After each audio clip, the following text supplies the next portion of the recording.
Welcome, everybody, to yet another Bean on the Scene. I am Alan Bean, your host, and we are here for episode 3. We are going to get the ball rolling ASAP as we are going to see what BYU is doing in the transfer portal. You got Crew Wakely, who is a junior safety. He went off to Purdue. Micah Hawk, man, we are stumbling early. Micah Harper, another junior, cornerback this time, is going to Montana. And then Noah Lugo, a freshman quarterback, is transferring to UTSA.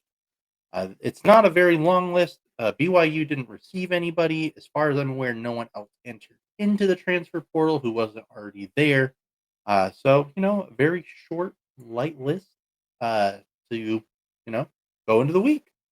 As far as Utah goes, Brandon Rose, sophomore quarterback, ended up playing a couple of games for Utah with all of the interesting things that were happening at quarterback this year. He transferred to UMass. That one kind of seemed like a bit of a surprise. I would have thought that he would have more offers to go to some larger schools, but maybe he just wanted to be on the roster, play immediately, and that's a school that could offer it to him. Anthony Woods, a junior running back who I thought had a lot of promise for Utah, transferred to UCLA. So he will definitely get some touches there and show where his value is. And then Tayshawn Lyons, a sophomore wide receiver, transferred to UNLV.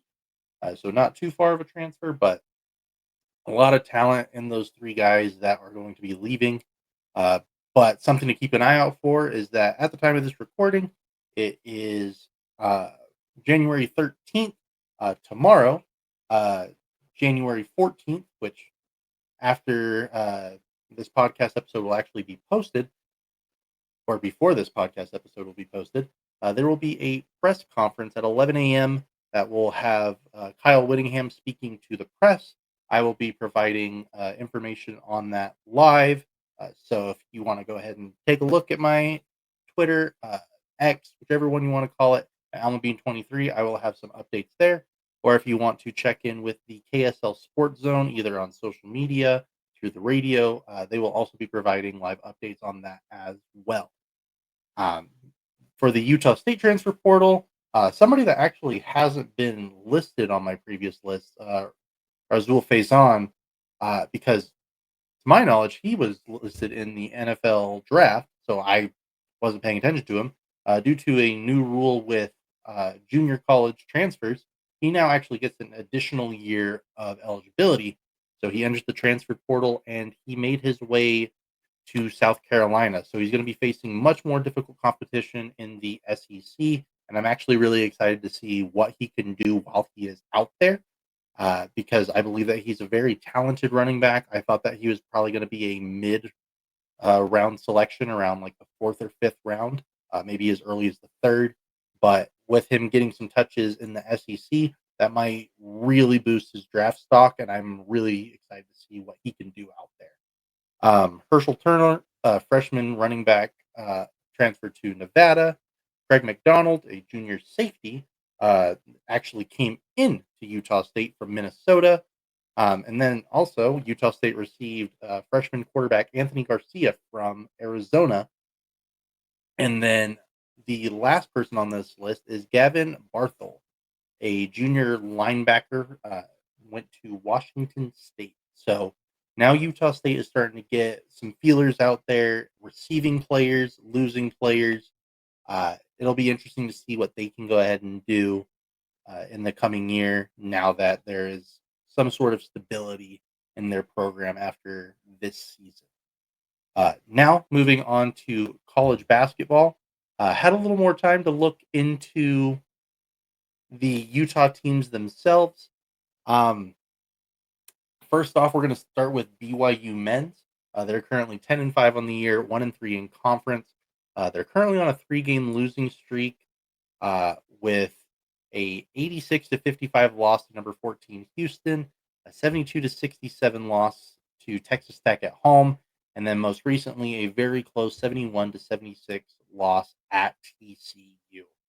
Yegor Demon, he's kind of been on a bit of a slump as of late. He was 3-7-3 on 1 of 16 shooting against Houston. He was 12-4-6 on 4 of 12 shooting against Texas Tech, and then 8-2-4 on 3 of 8 shooting against TCU. They're currently 1-3 in conference play, as I stated earlier, which is putting them 10th in the conference out of 16 total teams. Their next game will be against Oklahoma State at home on January 14th, and then they will travel north to the Huntsman Center to face Utah on January 18th. Now, for the BYU women's team, they're actually very similar to the men's team as far as record goes. They are 10-6 on the year and 1-4 in conference. They lost 4 of their last 5, with 2 of them coming against ranked opponents. One of them being at number 18 West Virginia with a 66-53 loss, and then most recently a very embarrassing home loss to number 12 Kansas State, 92-65. With their 1-4 record in conference, it puts them 12 of 14. But their next games will be at Texas Tech on January 18th, who also has a 1-4 record in conference play. So this game will kind of change up the conference a tad bit, but again, you're having 2 of the bottom teams face each other, so somebody has to win. Now, moving on to the University of Utah men's team, they are currently 9-6 with a 1-3 conference record. They just recently ended a 4-game losing streak by beating Oklahoma State 83-62, with Jake Wallen shooting lights out, going 5 for 5 from the field, with 3 of those 5 shots coming from the perimeter. Which, got to mention, with that win against Oklahoma State, they started off the game with a 12-0 run, and they led the game for 39 minutes and 36 seconds. Mind you, college basketball is 40 minutes. The only reason why they didn't lead the entire game is because for 24 seconds, they were tied 0-0. So that game really was in Utah's favor. But their next games are going to be at TCU on January 15th. And then, as I stated earlier, BYU will be traveling up to the Huntsman Center to visit them on January 18th. Now, for the Utah women's team, they are doing much better than the men's team. They are 23rd in the country. Granted, they did have a pretty worrying loss against number 11 Kansas State, where they lost 71-47. They will have some pretty tough competition coming up, as they'll take on Baylor on the road, who is 14-3 on the year, 4-1 in conference play. But then on January 14th, actually, rewind that. Their tough competition is going to be against Baylor on January 14th. Read that wrong. But then they're going to be facing number 10 TCU to wrap up their road trip. So, again, really tough competition for them to be facing early on.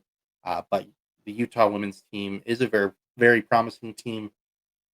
Honestly, probably one of the top contenders for going into the March Madness timeframe. But, again, it's still 2 months away, and a lot can still happen. For the Utah State men's team, which is arguably the best team out of all of the main Utah collegiate teams, they are 16-1 on the year, 6-0 in conference play, currently 22nd in the country. They did have a thrilling end against Boise State, thanks to Ian Martinez, who got a 4-point play with 7 seconds left in the game.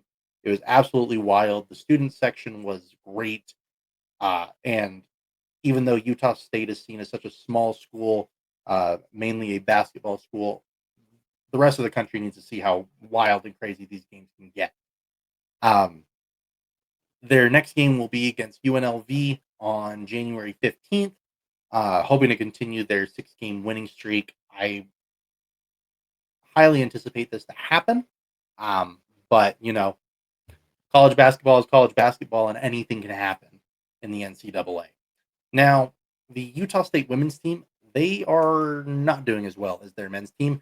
They are currently 1-15, 0-14 in conference play. Not 0-14, 0-4 in conference play. So it's a little rough for them, just like how my reading skills are doing today. Their only win is against Cal State Bakersfield, who is also 1-15. So that win is not doing them very many favors. They have 2 games going into this week, looking to end their 13-game losing streak as they go on the road to face Fresno State on January 15th, and then they will face San Diego State on January 18th. So For Utah State's sake, hopefully they are able to end their 13-game losing streak either against Fresno State or San Diego State.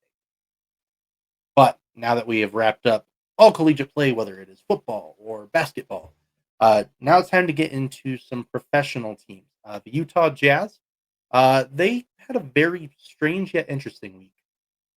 They lost 97 to 92 to the same Heat team that they beat by 36, but this time around they did not have Bryce Sensabaugh, but they did have Lauri Markkanen this time. So, with that trade off, you'd think things would be a little more in Utah's favor. But Bam Adebayo got into his groove in the second half. He was starting to hit some shots. You could see on the court he was getting very amped up, almost celebrating every shot that he made, which was very different from his game just the week prior, where he didn't make a single field goal. All of his points came from the free throw line. Tyler Hero, he went over his averages. He had 23, 7, and 5. Jaime Jaquez Jr. looked like it was his night to shoot as he went 7 for 11 from the field, and 3 for 5 of that was from the perimeter. Patty Mills tried to fill the void and was ready to shoot, but he went 3 for 12 from the field, 2 for 9 from the perimeter. Johnny Juzang, he shot himself off the court after getting the start. He went 2 for 9 from the field, with 1 of 5 being from the 3. And then even Lauri Markkanen, who, again, is all-star caliber player who is kind of in a bit of a slump this season, he went 8 for 24 from the field, 6 for 15 from 3. Somehow this game was close for the entirety of play, but it wasn't a good game for either team. So, 5-point loss for pro tankers. Good job. After that game, Utah went on a 1-game road trip down to Phoenix. It was a 114 to 106 loss, but in this game, Bradley Beal came off the bench. Yusuf Nurkic got a DNP. Devin Booker, he shot lights out. He was 12 for 20 from the field, 6 for 12 from the perimeter. And then, honestly, the most impressive player for Utah was either Walker Kessler, who had 16 points and 13 rebounds, with 7 of those being offensive, or Isaiah Collier, who had an assist-to-turnover ratio of 4 after having 8 assists and 2 turnovers. Um, it was a weird game because Phoenix looked like they were out of it, but they still managed to get the 8-point win. But the weirdest but most exciting game for Utah this week was against Brooklyn. Seeing a glimpse of the Ben Simmons of old, as he had 14 points, 6 rebounds, 9 assists. Seeing bench players shine, such as Tosan Evbomwan, and I'm hoping I'm saying that one right because that is a mouthful. He actually led Brooklyn in scoring with 22 points, 5 rebounds, and 1 assist. Both teams put out what would be deemed tanking rosters. But all eyes was on Utah's backcourt as Isaiah Collier and Colin Sexton were the starters that night. With no Walker Kessler, Lauri Markkanen, Jordan Clarkson, or Keontae George, it came down to how those two played. Colin Sexton had 21, 3, and 5, while Collier had 23, 7, and 7. And those stats were very impressive for Collier because he did shoot 9 for 16 from the field, 3 for 6 from 3, which he hasn't been much of a scorer since he's been on the Jazz roster. He's been looking to be, in his words, a true point guard. But they had to step up in order for this team to stay in this, and it even looked dicey at points. Bryce Sensabaugh, he tried to play the hero once again after how he played the previous week. It even came down to him shooting a 3 at the final buzzer in regulation, and he ended up missing. So we ended up going into overtime. It was a lot of back and forth play. And with the final possession that Utah had, Collier was dribbling the ball up to half court, and Colin Sexton looked like he was urging Collier to get the ball across half court. Collier ignored him, and Sexton looked visibly upset. But Collier called game.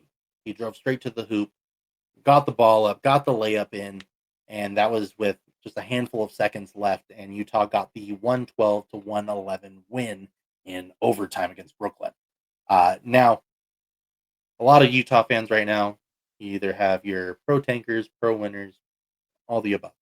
For you pro tankers, a win is catastrophic, and why would Utah ever do such a thing? But this doesn't change anything for the poop for coop contest. Utah still has the fifth best odds for the number one pick. Brooklyn did not move up to jump Utah in those odds, so you know it was a fun win. Came down to the end. Well, the way that Utah is losing slash winning these games, this is exactly how you want them to play because it's close enough to where games are exciting and fans will still watch and pay attention. Um, so now for their upcoming games, they have one more game left at home against Charlotte on January 15th before going on the road to face New Orleans twice on January 17th and 20th, then Oklahoma City on January 22nd to wrap up their 3-game road trip. Honestly, I wouldn't be surprised if Utah went 2-2 on this road trip, probably getting the win against Charlotte, just because it's a desecrated Hornets team that can't consistently find wins, but they occasionally get their wins here and there as well. New Orleans, I wouldn't be surprised if they got at least one of those games, but I also wouldn't be surprised if they went 0-4 because again, New Orleans now has Zion back. Charlotte is iffy on how they play. Oklahoma City, I expect that one to be a blowout and see their full roster. Would really love to see Dylan Jones get some playing time in that game. But just an exciting game, each and every one, just one game at a time. But with each game that goes by, I'm excited because it's another game that we are closer to never seeing the highlighter yellow ever again. Now, for the Utah Hockey Club, they're currently on a 7-game homestand, and it did not start off very well. They lost 4-1 to the Panthers on national television, which is very frustrating as a new franchise. You want the country to fall in love with you, and 4-1 loss is not going to convince anyone to watch your games. But that score sounds bad, but it wasn't as bad as you think.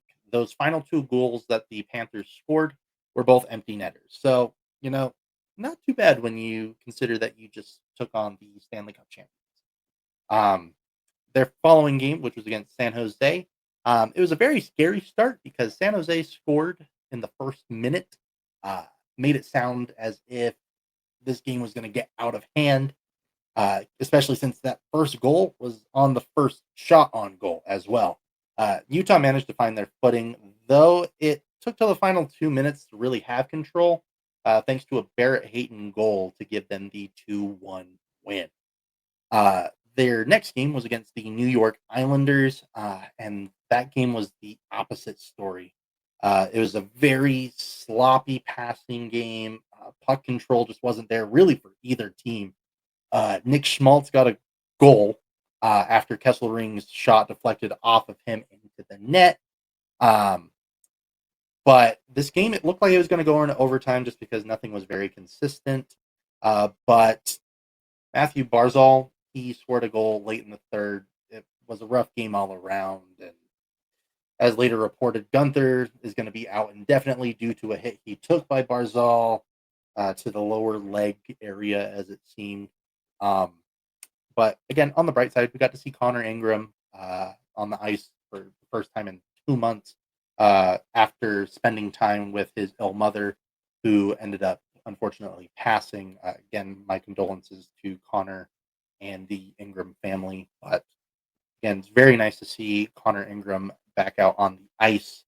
And I really hope that he gets back into his groove because even though Utah did lose that game to the Islanders 2-1, Ingram did not look bad. He looked great. I am very happy with the performance that we got from him. So I'm really looking forward to seeing the games that he's able to play this year. For the upcoming games, we will get 4 games to wrap up that homestand for the 7 games. They're going to play Montreal on January 14th, the New York Rangers on January 16th, the St. Louis Blues on January 18th, which stick around on the podcast because you might be able to win some tickets to go to said game. And then Winnipeg on January 20th. All these teams are in playoff contention, even though the Rangers are more out than the others, but they are all within reach of wild card spots with Montreal the New York Rangers and St. Louis Blues. The St. Louis Blues being the biggest threat for Utah just because they're the only team out of those three that are in the West. But Winnipeg is sitting on a pedestal. They're sitting in first in the Central Division. So, don't even really need to talk about them. But it's hard to say that with how Utah is playing at home right now, that, you know, these games could actually decide whether or not Utah makes it into the wild card or not. They're just not playing great at home. I know that the players really want to give the fans these wins, but for some reason, it's just not clicking for them. Uh, but then, even on a personal note, I got to see some of the guys tonight on January 13th when I was recording this. Got to meet Dylan Gunther. We got to talk about the Archie merchandise. He was wearing an Archie shirt. I was wearing said Archie hat. Absolutely love this hat, by the way. And you can see right here, very faintly, Dylan Gunther signed this puck, and both Gunther and Kevin Stenlund signed this cap. So, hoping to grow the signature merchandise wall behind me once I figure out how to get my puck display up on this wall. It will be there, but it is very heavy. And living in an apartment, I'm not trying to damage these walls. So we'll figure it out. It was a great night overall for the season ticket holder event. If you'd like to see what took place, go to my X account at AlmaBean23 or on Blue Sky with the same handle. And joining us, he is the man that is all over Salt Lake City, all over Utah. He is the man that developed the House of Kraus and is the one singing Eye of the Schmaltz. It is Austin Facer, the founder, creator of SLC Puck. How you doing, Austin? I'm good. When you say that I'm all over Salt Lake, it kind of sounds like I'm a plague, like I'm a flock of locusts attacking the city, and that's not what I'm going for. But the intro is great. I appreciate that. Yeah, I thought that like the House of Kraus just has a ring to it, It like does, almost like yeah. a Game of Thrones type of thing. Like we Hmm. can get that going. And I mean, shoot, you have all your connections. I'm sure you could figure something out with that one. Yeah, I'll see what I can do. I'll pull some strings.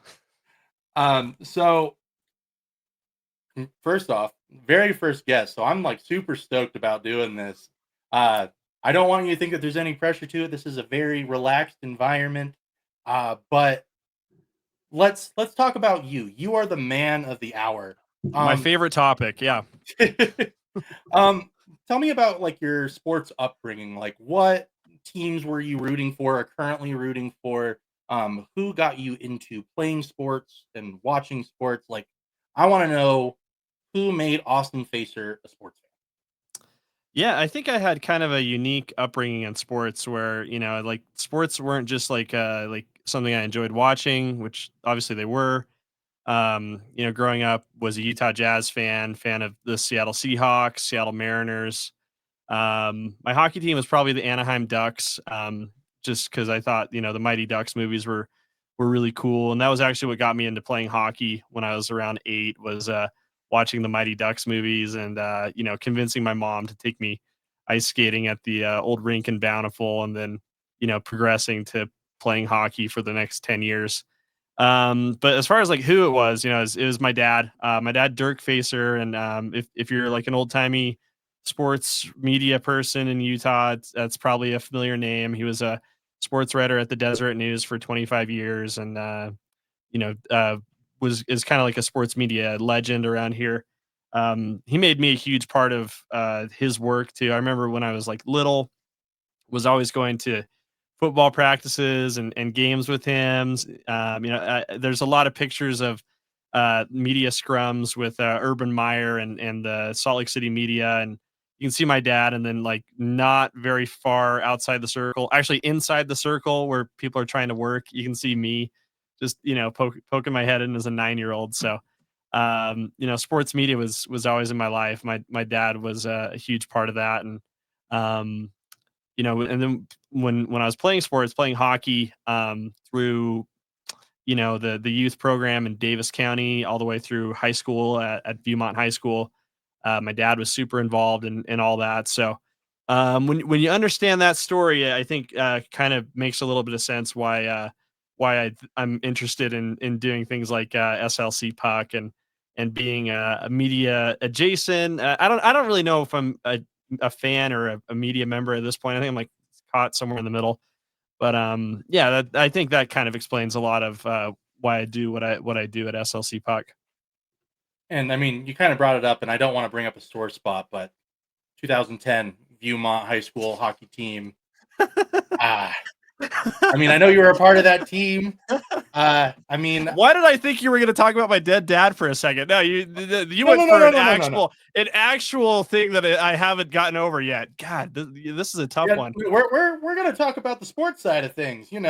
Losing that championship in 2010. My gosh, you did your research. Wow. I told you I'm thorough. So, you mentioned that like you had played hockey for as long as you did. So yeah, look at this. I have my this is my jersey when I was like 10 years old. Davis County. Oh, there you go. Pacer 9. Davis County Wind. Yeah. This is Studio B right here, so there's lots of fun props. Anyway, proceed with your cruel line of questioning. What other sports have you participated in? I mean, growing up in Utah, being a guy that was raised in Centerville, were you like a junior jazz type of guy? Were you going out to some of these baseball parks, hoping to make the SLC the Salt Lake Bees, or I guess the Buzz goals? Depending, they had a couple iterations. They've been the Buzz, they've been the Stingers, they've been the Bees while I've been around. To answer your question, though, yeah, I mean, I played junior jazz. I always tried out for the basketball team in junior high and high school, and I was very proud to say that I was the last guy cut from the team at Viewmont High School for the sophomore team. So that's kind of a badge of honor I carry with me. But hockey was kind of my sport. We've met in person. I'm not like a physically imposing person. I think it's probably the sport I'm best suited for. I remember I was like kind of interested in football a little bit growing up, and all my friends were like just towering above me. I was the smallest guy in my grade by far, and I think my parents very wisely realized that I would be killed if I ever were to set foot on a football field. So that was avoided, and hockey became the sport. Although I took some pretty big hits in hockey too that I think rattled some marbles around. But yeah, no, I'd say I dipped my toes in a lot of sports. Oh, I rode the bench for the lacrosse team at Viewmont, which was a miserable experience. I mean, somebody has to do it. Someone has to do it, and someone has to do it for the worst team in the state, and that was me. I was at the end of the bench for the 0-15 Viewmont Vikings. So that's just a peek behind the curtain at my athletic ability. But listen, last guy cut from the basketball team, end of the bench on the lacrosse team. Hockey was definitely a sport I was best at. I mean, similar to you, riding the bench for a winless team, I have done the same. In middle school, I played for the Twin Lakes Academy middle football team. We went 0-7. I was the backup quarterback. Congrats. Our coach did not believe in throwing the ball. So all I did was hand it off all the time. Smash mouth football. I like that. Smash mouth your way to 0-7. I got one pass off, and it was because my running back didn't listen to the play, ran the wrong direction. So I just did a quick dump off to him. I got leveled from my shoulder and from my hip. So I flipped. Like a John Elway flip ski. That's interesting. It ended up with the running back catching it, turning, hit, fumble, ran back for a touchdown. Needless to say, I did not throw the ball for the rest of the season. But again, they couldn't have gotten much worse. They might as well have tried it. It sounded like whatever they were doing wasn't, exactly resulting in victories. And it wasn't even like we were losing by like a touchdown or so. Like I think the closest loss we had was like 17-0. So like that's only three score. Yeah, three score games. Not bad. Yeah. I mean, we had one that was like 63-7, but I'll take 17-0. So now that we kind of have an idea of like what your sports inspiration is, and I mean you touched up on it a little bit. Talk about like your journalism inspiration. I can automatically assume that your father has such a big part in that with you, but who else has inspired you? And if no one else, what have you taken from your father's career and implemented into your own? Man, well, they say it's usually not safe to assume, but that you made a pretty correct assumption there. Yeah, my dad had the biggest impact on me that like anyone's dad has ever had an impact on them. So yeah, I think I was just going to practice with my dad and seeing him work and taking my dad with me to career day at elementary school. That was like a lot of fun. That was like, okay, um, my dad has a really cool job. And so when it became, time for me to be a big boy and you know, find out what I wanted my career to be or like, choose a path, that was kind of the no-brainer there. So my dad's a big inspiration, but other people in the sports media realm that I really love and respect. David Locke is a huge one. I owe him a lot. I interned for him in college for a couple years as a broadcast assistant, and that was a really good opportunity to learn a lot of radio skills and um, get a lot of work, behind the scenes with the NBA with the Jazz.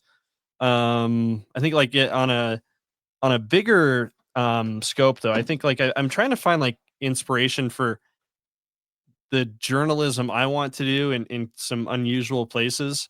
I actually like the show that I do is really inspired a lot by what John Oliver does at Last Week Tonight. And if you've seen SLC Puck, you might see little shades of that. I also kind of take a lot of inspiration and consider it somewhat journalistic, like what Conan O'Brien does. I think there's journalism in that too. So it's kind of like putting, I guess, traditional journalism, like what my dad did and what David does with these like quirky comedy figures, putting it all in a blender, and that's what you get with SLC Puck. Well, I mean, one thing that really stuck with me when I was getting into this industry is when I was attending some courses at the University of Utah. I had Jeremiah Jensen from Oh, KSL cool. Sports come Yeah. in and speak with us. And the very first thing that he said was, if you're going to be in this industry, you have to be crazy. And the very first day that I saw him at work, he said, "You didn't listen to me." And I was like, "No, I listened. I'm just that crazy. It's just a matter of who shows it which way."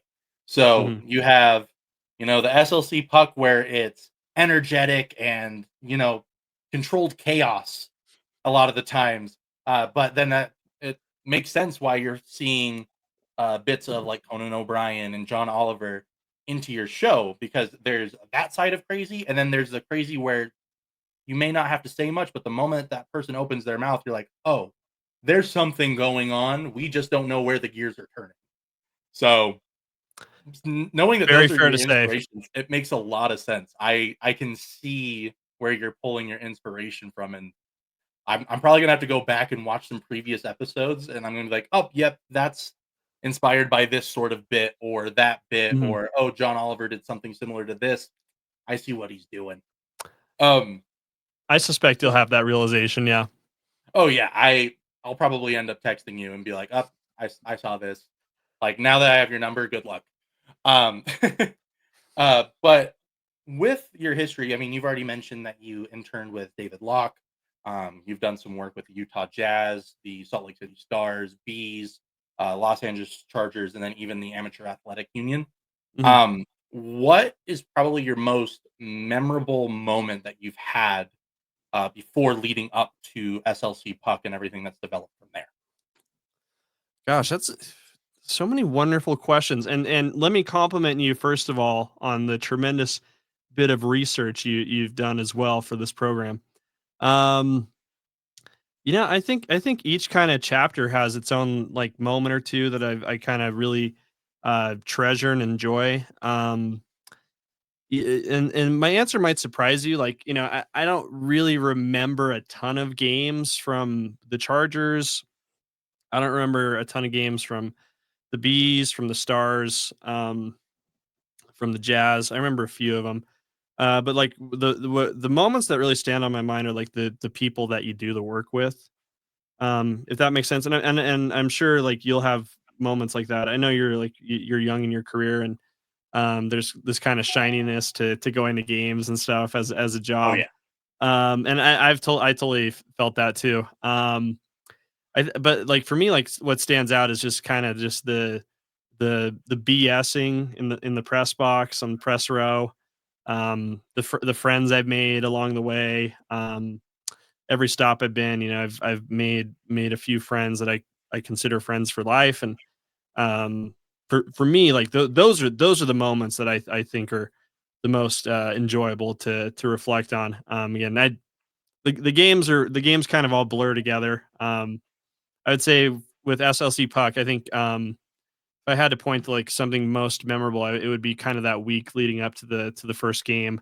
I can see you have the inaugural game shirt on, so Oh yeah, I um, had to because one of those moments that sticks along with me is when we were waiting for the players to walk on that yeah, blue carpet and yeah, we went absolutely. live. I was not anticipating to be in the shot at all. I was like, okay, Austin's next to me, probably going to be doing something for SLC Puck. Wonder what it is. And the next thing you know, your arm just goes right around and you're like, this is Alma Bean. I was like, oh, I'm a part of the live stream now. Sounds good. And then You I were a tried my hit, best. yeah. The views spiked right at that exact moment. People went crazy. Yeah, And they're like, that blab, was blab. fun. Yeah, I almost gosh, so many things have happened last few months. I forgot you were standing right next to me. That was a lot of fun. Yeah, like I've been trying to document as much as I can because, like you said, like the shininess of like going to games, it dwindles as you get along in the career. I mean, I've been freelancing covering the Utah Jazz for the last 3 years, so going to Jazz games, I'm no longer jumping up and cheering unless it's like a phenomenal thing, like Walker Kessler hitting back to back 3 pointers. I jumped out of my seat and said some not so family friendly words. Um, but I was so excited in that moment, and then like certain posters. I'm a big defense guy, so seeing Walker get those blocks, like, absolutely love it. So now translating it to hockey, I had Who do you never think watched loves hockey. him more, you or his Miss America girlfriend? I think Miss America has a little more access to him than I do, and that's the As only she reason why should. he'll have the edge. But outside of that, like I think I'm a close second. Yeah. Um, Absolutely love Walker Kessler. But now translating it over to hockey, um, again, big defense guy. So when I'm seeing guys like Ian Cole and Mikhail Sergachev blocking shots with their bodies, or just the outrageous saves that you see from Vemelka, Ingram, Stauber, um, it's great seeing that defense can translate the same way, but is just so different from sport to sport. And I mean, I'm fairly new into the world of exploring other sports. Before I moved here to Utah, like 3.5 years ago, um, I had only watched basketball and football consistently. I mean, watching the Jazz because my mom's originally from here, so she raised me a Jazz fan. Didn't have a choice. And then growing up in Jacksonville, being a Jacksonville Jaguars fan, so just constant disappointment. 2017, still live on that every single day. I don't care how many times the Jaguars lose. I still think about 2017. Um, Yeah, they had a but weirdly good year that year, didn't they? yeah, Miles Jack was not down, if anyone was asking. Um, but it's crazy to think how sports can influence you in the smallest of ways and can have such a large impact. And I mean, it works for both of us. You've been able to excel and accelerate your career what almost looks flawlessly, by the way. Like, I am jealous at how Looks can be quickly I deceiving. but, like, with how you've been able to excel your career, like, what's your thought process going into developing an episode for SLC Puck? Like, do you, like, put out a full script? Are you, like, focused on, like, one specific topic and dive deeper into that? Or is it just whatever comes to the dome, that's what's coming out? It's kind of a little bit of all that. I think the process kind of I think people would be really surprised how much thought goes into SLC Puck in the preparation. If you see an episode, I have like a second monitor that I'm like switching back and forth on. So, I want to get my tabs all in the right place. The process looks like getting into the studio, having my outline. I have 2 computers. I'm spending all my money on this stuff. So I have, the computer that runs the podcast that records the video and audio, and then I have kind of a loose outline on the other one with might have stats, might have just a few thoughts. I try to put like 3 or 4 together. Like I guess you call them segments or whatever. And then, I get over on the other computer, make sure the tabs are all set up so I can switch back and forth and I'm clicking buttons and doing all the stuff. So, the process kind of looks like putting a lot of thought into the preparation, getting the costume on and ready to go, whatever. I always want to make sure there's like a visual gag in every episode, and like just something that's a little bit quirky and out of pocket from time to time. So that's something I definitely give a lot of thought to. But I've found the episodes kind of flow a little bit better when I do all that preparation, and then when I hit record, I just kind of just turn my brain off a little bit and just kind of let it fly and just live with whatever comes out of my mouth. I just trust that I have like the notes, I have like some key ideas. But I think like some of the moments that like people find the funniest are when like I kind of go off script and talk about like, just whatever pops into my head at while we're rolling. But it's kind of a combination of all that, right? So it's a lot of preparation, a fair amount of thought, and then just the act of faith to just whatever comes out of my face is gonna be informative, funny, and kind of smart is kind of what I want to go for.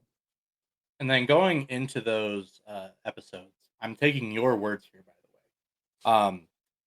Do you take yourself a good nap, or do you just feed into your crippling addiction of soda? Well, I Again, your you know words, your words there. yeah, I do have a soda problem. Yeah, the problem has sort of evolved though into like a healthier version of itself. Because I've lost like 50 pounds in the last year. And like a big sort of driving force behind that was dropping sugary soda. So I love Mountain Dew. Mountain Dew is super, super, super duper good, especially in the can. You look like you like Mountain Dew too, and I mean that as a compliment. Give Um, me a Baja Blast, and that thing will be gone in seconds. Oh my god, it's so good. But, like, my day job, I'm a publicist at an ad agency, and we just have a fridge full of soda that we can just grab from whenever, all day. So I was slamming 5 or 6, cans of soda every day. But, when my dad passed away, in March 2023, he had a lot of health issues related to, like, diabetes and stuff like that. So I was like, "You know what? I gotta kinda take that kinda stuff seriously." So, I went to the doctor and I just was like, "Hey, how do I not, have the same health issues as my dad?" And they're like, "Well, you drink soda." And I was like, "Yeah, I drink a ton of soda." And they're like, "Well, you gotta cut that out." I was like, dang it. All right." So I cut the soda out for a long, long time. I'm back on like, I found like a zero sugar soda that I really like. It's Dr. Pepper, zero sugar, strawberries and cream. It's it's like crack. It's so freaking good. I kind of want it just on like a hose.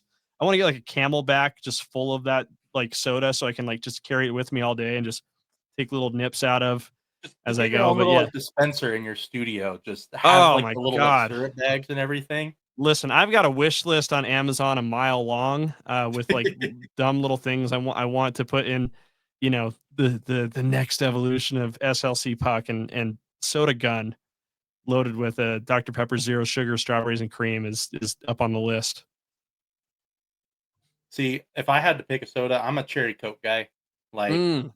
I flip back and forth between regular Coke and cherry Coke, but just like you stated with Mountain Dew, like there's a difference between it being in a can, bottle, Oh, it's so fountain, much colder. It's so much crisper and refreshing.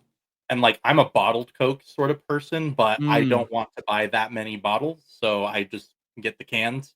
Can I give you a tip here? You buy 4 bottles of Coke at Holiday Oil, they'll give you a hockey puck. And I know you're big on collecting hockey pucks. I did that Oh tonight. yeah, you can't see it behind me, but I got all my signed ones right over here. We got You're Yeah, gonna be Dylan able to buy a Gunther. house with all those hockey pucks one day. That's pretty cool. I'm telling you, like, the display that I found, there was a different one that I initially found, and then it just disappeared off the internet. I'm Mm, actually really upset about it yeah. because it was a rubber casing for all 41 pucks. Um, and you could actually have it customized to each team's colors. Mm. And it was just going to be two blue stripes and then two white stripes, and the rest of it was going to be black. I was like, oh, that would have been perfect. That would have been But then sick. it just disappeared. But then I found this company, if I'm not mistaken, they're based out of Canada. All the instructions are in French, so I'm like somewhere up there. But C'est la vie. it came in the other day. It's a wood black. It was a Yes, lot I saw heavier the than I picture thought it on was going to be. Twitter. It was a lot heavier than I thought it was going to be, and adding the pucks in there, we got 19 of them right now, because again, we still have plenty of home games left to play. Mhm. Um, but after putting the pucks in there, no gym needed. Just lift it all the time. And I live Just in I an can see you apartment. just laying on your bed, just lifting I your mean, your I could if I gigantic really tray of wanted to, pucks, because getting the work in. the display is from the top of my head to my waist. Like, it's a Mm. big display. And you're Uh, and you're you're a tall guy. You're like 6'7", if I I'm mean, if remembering you right. that's Oh what we wait, want no, to put you're on not my Lawson dating Krause. profile. Sorry. Yeah. Oh yeah. Okay. I mean, if you want to put that I'm 6'7" on my dating profiles, they'll eat it up. Great hack, by the way. I'll point out for people who use dating apps. Um, always bump if you're 5'10" or in that territory. Just say you're 6 feet tall. Just say it. You'll get way more matches if you're willing to lie about an inch or two. Okay, it'll pay off, and just be charming enough that your matches won't end up caring about the 3 or 4 inches that you're making up. So See, that's just a free tip for your audience. that's what I've been trying to do for myself, but you know, these pucks are the only action I'm getting. um, Again, it'll be worth it when you get that house. oh yeah, absolutely. And they'll see the pucks right in the living room, and they'll say he loves that more than Oh, me. this is the guy. This is the um, guy for me. but now, I mean, I don't want to speak for you, but probably the biggest thing to happen in your career happened very recently. Being a part of the Utah HC Plus Nashcast. Like, talk about how that even happened. Like, what were those calls or messages like? What was day one like for you? Like, I can only imagine that it was kind of a moment of like, we finally did this. Like, all my hard work is paying off. Like, take us through that. Yeah. No, you're definitely right. It was really a good feeling, especially when they made the announcement before the first game, and my name was in like a bunch of the emails that went out from the team and on the some of the press materials, and it's still weird. Like if you go to the Utah Hockey Club website, you'll see my picture there on the where to watch. You'll see a little bit about Nashcast. You can scroll down, and you can see my picture doing that, silly, I I don't mean, I it was don't I don't used know on what. socials today too. Oh, it was? Okay, cool. I haven't seen all that. That's funny. But yeah, it's been kind of a whirlwind experience, and again, like super weird. Just to kind of be here from where we started, because SLC Puck was just meant to be like a hobby, just kind of like a fun thing. I haven't made any money on SLC Puck. That's like, maybe something that would surprise some people. I sell a little bit of merch, but like I'm so in the hole in terms of like all the equipment I've had to buy just to make this kind of the way I want it to be. But anyway, yeah, after doing SLC Puck for I don't know, probably like 50 episodes, I just got an email out of the blue from somebody who identified themselves as working with the Utah Hockey Club in the broadcast department, and they were like, "Hey, we're working on some unique ideas, and we like your show. We open to just talking to us." And I was like, "Sure." And that evolved into them, kind of disclosing with me what their vision for like a Manning cast style broadcast with Tyson Nash as the headliner. And they're like, "Hey, we think you have a chance to be the co-host. We've watched your show. We think it's pretty good. So we'd love for you to come and meet Tyson and just get a chemistry check of you two and see what the vibes are. So yeah, after that phone call, the next time Tyson was in town, we all met up for coffee just to chat and just to get to know each other. And Tyson and I kind of hit it off pretty well. We did an audition in the studio, just kind of like a dry run, what it might be, what it might sound like, and I guess they just like me. I guess they just thought I could do a good job, and so that's kind of how it happened. And and super humbling and super kind of surreal that just firing up a Rodecaster that you can't really afford in your basement, and just not again, I had no idea this was going to happen when I started SLC Puck. I had no ambition or goals or dreams, and just all this crazy stuff has happened to me. And you're right, Nashcast is by far the weirdest and craziest part of that. And it did kind of feel like after all my other experience working in sports media previously, I was like, damn, this is kind of where it all comes together. And it was a cool moment. Sorry, I know that was a really long answer to your question, but No, you that was are kind of fine. that's how it all came together. I remember I was actually in the studio over at KSL Sports Zone, and I was just like, how do I pull up both streams? But I was flipping back and forth, and I felt like Will Ferrell and Elf with Santa. Is like, I know him. I know him. So like you got a lot of people that are backing you up here, and like it's really cool to see that you're like getting these opportunities and showing that the hard work can pay off as long as you put the effort into it. So, it's kind of helping me a little bit. Like, granted, I don't expect to reach that point anytime soon, but I'm just like, hey, as long as I'm putting forth the effort into it, like something's bound to happen. So, If I like, could I'm just super add stoked. and thank you, I really appreciate that. Let me just add like one thing to that, and like I feel like it's weird to like be in a position to like give advice, because I don't think I should be giving advice on a lot of things, but I think like for me, like kind of the what made the difference in this case was just that I did SLC Puck, and just was my goal was just to be myself entirely. I think that's kind of the beauty of it for me, is like I don't feel like it's a job. It's like it's me doing it the way I want to do it. It's me like sort of unapologetically being myself and letting myself be silly and weird and kind of vulnerable with people.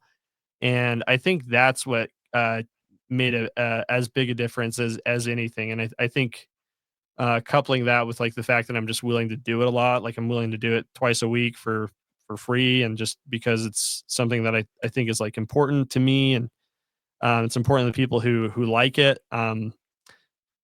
So anyway, yeah, what you're saying is all true, and like I just wanted to just add that I think like you find your own voice, and that makes a huge difference as well. I mean, hey, you being you is killing it right now. And I mean, there's plenty of documentation to show it. But now on a more serious note, like we got hockey right around the corner. Like it wasn't the best weekend for Utah Hockey Club fans, based off of how the previous game went. That Islanders game, that defensive line did not give Ingram any sort of help, especially in that third period. Um, but I want to talk about the next game that's coming up against the Montreal Canadiens. Like what are you looking for going into this game? What is your expectation for the Canadians? What's your expectation for the Utah Hockey Club? I mean, who's a sleeper even at this point for either of these I mean, I haven't blown up too much on the Canadians as of late. But I do think, like, speaking to the Utah Hockey Club, what I'm most excited about is to see a guy like John Marino step in. I think it was reported today that he's now day to day, and I think when the media was kind of pressing Coach Turini on it, he's kind of being a little cheeky, whether or not Marino would be making his season debut tomorrow. I'm gonna guess maybe it'll happen. Maybe it'll happen Thursday So against expectation is this the week, in my opinion. Rangers. Just Yeah, this week. at some point, right? But let's just like let's pretend that it's going to happen tomorrow. Let's just maybe call it a bit of wishful thinking. I was just watching a highlight video of John Marino just to get a feel for the kind of player he is, and he's not like he's not a guy who's going to like really blow people away with like a huge hit, like with his physicality or with like an incredible shot. I think he's not like a big moment guy, but he's a really great small moments guy. He's got a really active stick. He's always in great position.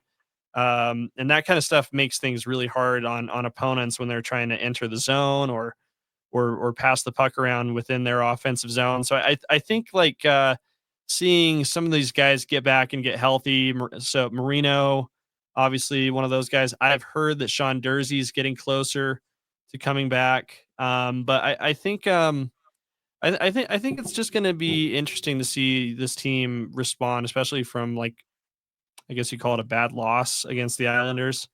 Um, they want to impress people at Delta Center, and I think maybe they're forcing it a little bit too much, but I think there's also something where they're just gonna just screw it. We're just gonna do it. We're just gonna be ourselves and just go.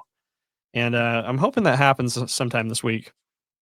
And that's kind of what I'm looking at too. Like, you can tell that these guys are coming out onto the ice and they want to be the team that the fans are expecting. Like, even like for those that have been following the team since they were in Arizona, you know exactly what you're getting. Like, it's a team that has their highs, has their lows. They're not a team that's going to necessarily blow you out of the water, but when they have their high moments, they're a phenomenal team to watch. And when they have their lows, they're really going to be testing your fandom. But with this being the new shiny toy for Utah, a lot of these fans are just expecting win after win after win, especially since they've been spoiled with the Utah Jazz over history, being one of the top 5 winningest teams in the regular season of all time, percentage wise. So Yeah. Utah And fans are used people to winning. just hate we were the most impatient people in the world here in Utah. Like I was I couldn't even wait until you were done finishing your sentence to jump in on that. Maybe it's something to do with the fry sauce. I don't know, but yeah, Something in the soda. and all the dirty diet cokes that we're ingesting here. But yeah, I mean, you hear them talk about it like this is a process. I think some people are like even forgetting that this is not just a 1 year thing. There's not an expiration date on the Utah Hockey Club. They're going to be here for if they're going to build that if they're going to renovate the Delta Center. The deal is with Salt Lake City, they have to be here for at least 30 years, and so don't expect this team to go anywhere anytime soon. And be patient with them. And they're trying to make something special. I think their target date is like 2030. If I had to guess, they think that's when they think they'll have like a really special thing going here. And so just hang on, just enjoy every day. There's no reason to get bent out of shape over you know span of a couple weeks. Yeah, and I mean, Ryan Smith accidentally mentioned that the Delta Center is going to be the home of hockey for the 2034 Olympics. Like, Of course. this is going to be the spot that hockey players are going to want to come to based off of the development that is starting now. So, just like the Utah Jazz fans are learning right now, it's development time. You are going to have your wins and you're going to have many losses, and it is okay. But the fact that right now that the Utah Hockey Club is in the wild card race, that alone is surprising to me. Like, I thought that maybe they might thread along that second wild card spot based off of what I had seen doing my research over the summer, trying to build my own fandom up. Hmm. But it's it's not surprising to see where they are at currently, in my opinion. Like, this is the team that we should have been expecting. They're good, not great, and I think that's totally fine. I'm cool with that for year one. And then with this game, what's your prediction? Throw a score out there. Oh man, the thing is, this is going to expire so quickly if I give a prediction here. Let's just say I think Sergachev's going to get up for this one. I think he's going to score 2 goals in a 4-2 victory for the Utah Hockey Club. Any of those going to be an empty netter? The last one. The last one will be. Is that going to be by Sergi? Maybe. I was going to say my prediction is that it's going to be 3-2. Utah, for some reason, just likes to play it too close at home. I think that Sergachev is going to be a huge defensive menace. I think that Lawson Krause is probably going to lay out some hits. This man, I don't know what it is. I think it's like the last 3 or 4 games he's had 3 or more hits. It's the Disco Cowboy. That's what it is. We got the Disco Cowboy to get him motivated, and that's what. Yeah, you motivated the House of Krause. That's right. But I think Kesselring, he's going to have a great night celebrating his birthday, and then he's going to go back out on the ice, get a goal in there, not have it go off Nick Schmaltz this time. And, things will find a way to go to 3-2. I think the Delta Center will lose at the moment that Liam O'Brien gets a goal, and I want to be in person when that happens. And I hope it's tomorrow night. Why not? Sure.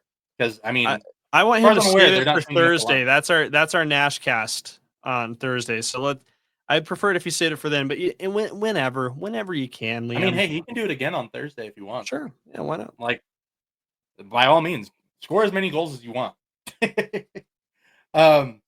So speaking of future games, you have your Nash casts going on. Like, is there anything that you can tell us about your preparation for that, or maybe even some future endeavors that you may be a part of? Yeah, I think the preparation, we're kind of, we lean on Tyson a lot for that, and the connections he has in the hockey world. He books some great guests, who are really his friends that he made playing hockey and playing at the NHL level. So we're expecting some great guests. I can't divulge everything now. I'm going to let the good folks in marketing kind of share who's going to be on with us this week.